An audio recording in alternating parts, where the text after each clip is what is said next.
ये कहानी है ऐसे कुंड की जिसका रहस्य 1200 सालों से अनउलझा है। इस कुंड के रहस्यों को हजारों इंसानों ने अपनी आंखों से देखा है, लेकिन इसकी सच्चाई आज तक गुमनाम है। आखिर क्यों इस कुंड में मछलियों की जगह मिलते हैं इंसानों के कंकाल?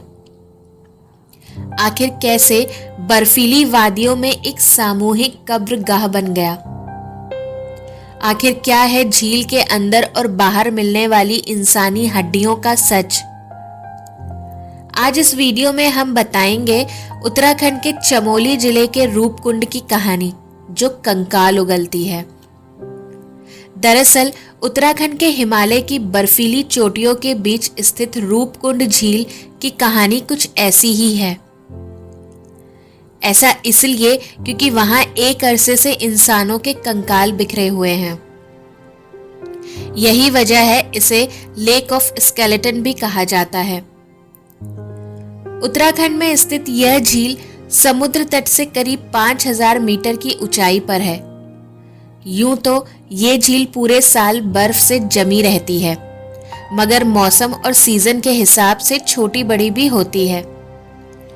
ऐसा इसलिए क्योंकि गर्मी के दिनों में बर्फ पिघलने लगता है। यही वक्त होता है जब यहाँ इंसानों के कंकाल नजर आते हैं। बर्फ में दबे होने के कारण उनमें से कई पर मांस भी लगा होता है। 1942 में पहली बार एक ब्रिटिश फॉरेस्ट गार्ड को ये कंकाल दिखे थे। उस समय ये माना गया था कि ये कंकाल जापानी सैनिकों के हैं। गुजरी आधी सदी से ज्यादा वर्षों से वैज्ञानिकों ने इस झील में पड़े कंकालों का अध्ययन किया है और कई अनसुलझी पहेलियों को सुलझाने की कोशिश की है। उनके सामने कई सवाल थे। मसलन, ये कंकाल किन लोगों के हैं? इन लोगों की मौत कैसे हुई? ये लोग कहां से यहां आए थे? इन मानव कंकालों को लेकर एक पुरानी कहानी यह भी बताई जाती है कि ये कंकाल एक भारतीय राजा, उनकी पत्नी और उनके सैनिकों के हैं। 870 साल पहले ये सभी लोग एक बर्फीले तूफान का शिकार हो गए थे और यहीं दफन हो गए थे। इन कंकालों को लेकर कई थ्योरी हैं। एक अन्य थ्योरी के मुताबिक इनमें से कुछ कंकाल भारतीय सैनिकों के हैं जो कि 1841 में तिब्बत पर कब्जा करने की कोशिश कर रहे थे और जिन्हें हराकर भगा दिया गया था। इनमें से 70 से ज्यादा सैनिकों को हिमालय की पहाड़ियों से होते हुए वापस लौटना पड़ा और रास्ते में उनकी मौत हो गई। एक अन्य कहानी के अनुसार माना जाता है कि यह एक कब्रगाह हो सकती है जहां किसी महामारी के शिकार लोगों को दफनाया गया होगा। इस इलाके के गांव में एक प्रचलित लोकगीत गाया जाता है।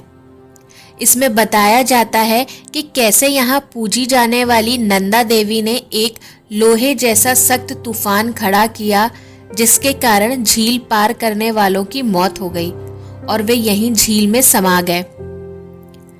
भारत का दूसरी सबसे ऊंची चोटी नंदा देवी है, जिसका नाम इन्हीं देवी के नाम पर रखा गया है। कंकालों को लेकर किए गए शुरुआती अध्ययनों से पता चला है कि यहाँ मरने वाली अधिकतर लोगों की ऊंचाई सामान्य से अधिक थी। इनमें से ज्यादातर मध्यम आयु वर्ग के थे, जिनकी उम्र 35 से 40 साल के बीच रही होगी। इनमें उम्र दराज महिलाओं के भी कंकाल हैं, लेकिन बच्चों का कोई भी कंकाल नहीं है। इन सभी का स्वास्थ्य अच्छा रहा होगा। साथ ही आमतौर पर यह माना जाता है कि ये कंकाल एक ही समूह के लोगों के हैं, जो कि 9वीं सदी के दौरान किसी अचानक आई आपदा के दौरान में मारे गए होंगे। इस झील से जुड़ी एक पौराणिक मान्यता भी है, जो इस प्रकार है। चमोली जिले में हर 12वें साल नौटी गांव से नंदा देवी राज जात का आयोजन होता है। इस यात्रा से संबंधित कथा के अनुसार अनुपम सुंदरी हिमालय पुत्री देवी नंदा यानी पार्वती जब शिवजी के साथ रोती बिलखती कैलाश जा रही थी, तब मार्ग में एक स्थान पर उन्हें प्यास लगी। नंदा के सूखे होंठ देख शिवजी ने चारों ओर नजरें दौड़ाई, लेकिन कहीं भी पानी नहीं था। सो उन्होंने अपना त्रिशूल धरती पर मारा, जिससे वहां पानी का फव्वारा फूट पड़ा। नंदा जब प्यास बुझा रही थी, तब उन्हें पानी में एक रूपवती स्त्री का प्रतिबिंब नजर आया, जो शिव के साथ एकाकार था। नंदा को चौंकते देख शिवजी उनके अंतर्मन के द्वंद्व को समझ गए और बोले, यह तुम्हारा ही रूप है। तब से ही यह कुंड रूप कुंड, शिव अर्धनारेश्वर और यहाँ के पर्वत त्रिशूल व नंदा घुंघुटी कहलाए, जबकि यहाँ से निकलने वाली जलधारा का नाम नंदाकिनी पड़ा। साहित्यकार यमुनादत्त वैष्णव कहते हैं कि गढ़वाल की कुछ सीमांत गांवों में मुर्दों को ऊंचे ऊंचे हिमकुंडों तक ले जाकर विसर्जित करने की प्रथा थी। माणा गांव के लोग अपने मृतकों को सतोपंद कुंड तक ले जाकर विसर्जित करते हैं। संभव है कि रूपकुंड ऐसा ही शमशान हो। बहरहाल नर कंकालों का रहस्य जो भी हो, लेकिन इस सत्य से इनकार नहीं किया जा सकता कि रूपकुंड नंदा पथ का अलौकिक पड़ाव है। फिर आखिर प्रेम का प्रतीक माने जाने वाली ये झील इतनी डरावनी और खौफनाक कैसे हो गई? पहले माना गया ये कंकालों में एक समूह एक परिवार का था, लेकिन फिर पता चला कि भारत, ग्रीस और साउथ एशिया के लोगों के कंकाल इनमें शामिल हैं। अंतर्राष्ट्रीय स्तर पर इन कंकालों की स्टडी की गई। नेचर कम्युनिकेशन पोर्टल की रिपोर्ट के अनुसार 71 कंकालों के टेस्ट हुए। इनमें से कुछ की कार्बन डेटिंग हुई और कुछ का डीएनए जांचा गया। कार्बन डेटिंग एक ऐसा टेस्ट है जिससे पता चलता है कि कोई भी अवशेष वो कितना पुराना है। पता चला कि ये सभी कंकाल एक समय के नहीं हैं। इनमें महिलाओं और पुरुषों दोनों के कंकाल पाए गए। अब तक यहाँ 600 से 800 लोगों के कंकाल पाए गए हैं। हालांकि सारे दावों से इतर पर्यटन को बढ़ावा देने के लिए उत्तराखंड सरकार इसे रहस्यमय झील के तौर पर पेश करती है। नरकंकाल पर हो चुके हैं कई शोध। रूपकुंड में नरकंकाल की खोज सबसे पहले वर्ष 1942 में नंदा देवी रिजर्व के गेम रेंजर हरिकृष्ण मधवाल ने की थी। मधवाल दुर्लभ पुष्पों की खोज में यहाँ आए थे। इसी दौरान अनजाने में वह झील के भीतर किसी चीज से टकरा गए। देखा तो वह एक कंकाल का था। झील के आसपास और तलहटी में भी नर कंकालों का ढेर मिला। यह देख रेंजर मधवाल के साथियों को लगा मानो वे किसी दूसरे ही लोक में आ गए हैं। उनके साथ चल रहे मजदूर तो इस दृश्य को देखते ही भाग खड़े हुए। इसके बाद शुरू हुआ वैज्ञानिक अध्ययन का दौर। 1950 में कुछ अमेरिकी वैज्ञानिक नरकंकाल अपने साथ ले गए। अब तक कई जिज्ञासु अन्वेषक दल भी इस रहस्यमय क्षेत्र की ऐतिहासिक यात्रा कर चुके हैं।